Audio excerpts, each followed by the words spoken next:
ایسا ہے کہ اس کی پوری وضاحت ہم نے دارالعلوم کی طرف سے دارالعلوم کے ویب سائٹ پہ ڈال دی ہے، اور سوشل میڈیا میں بھی ڈال دی ہے، اخبارات کو بھی بھیج دی ہے پوری تفصیل. اور دارالعلوم کا اس سلسلے میں اصل موقف کیا ہے آفیشیلی، وہ آپ اس میں دیکھ لیں گے. جو بیان وائرل ہو رہا ہے اس کی حقیقت یہ ہے کہ کل ضلع افسران نے پی ڈبلیو ڈی کے گیسٹ ہاؤس میں شہر کے ذمہ دار لوگوں کی ایک میٹنگ طلب کی تھی.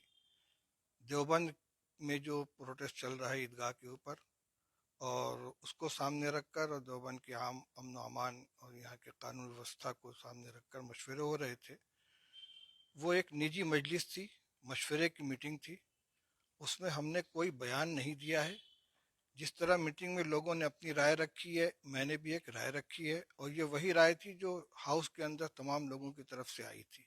میں نے پروٹیسٹ بند کرنے کی نہ کوئی اپیل کی ہے اور نہ اس کی درخواست کی ہے.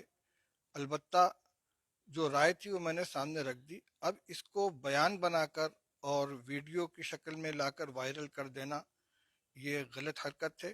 جن لوگوں نے بھی یہ کیا ہے اپنا مفاد حاصل کرنے کے لیے، انہوں نے صحیح نہیں کیا. دارالعلوم کا جو موقف ہے وہ ہماری وضاحت کے اندر آ گیا ہے. اور دوسری بات یہ ہے کہ اس کا ملک کے مختلف حصوں میں جاری احتجاج سے، دھرنے سے، پردنشن سے کوئی تعلق نہیں ہے.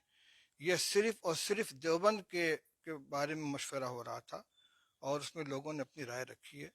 اور ہماری جو رائے ہے وہ آپ کو ہماری وضاحتی بیان کے اندر مل جائے گی. آپ کے بیان سے اتنا ہنگامہ ہوا، پھر اس کے بعد میں آپ نے حمایت بھی کی تھی، 26 جنوری پہ حمایت کی تھی جو پردرشنکاری ہیں، جی مہیلائیں پردرشن پہ بیٹھی تھی. جی 26 جنوری پہ آپ نے ان کی حمایت بھی کی تھی. جی کیا آج بھی حمایت کرتے ہیں؟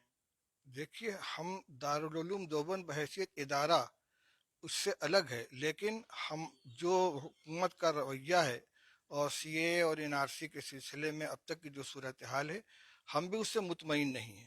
اور پرامن طریقے پر جو لوگ اپنا آئینی حق استعمال کر رہے ہیں اس کے ساتھ ہیں، ہم اس کے خلاف نہیں ہیں.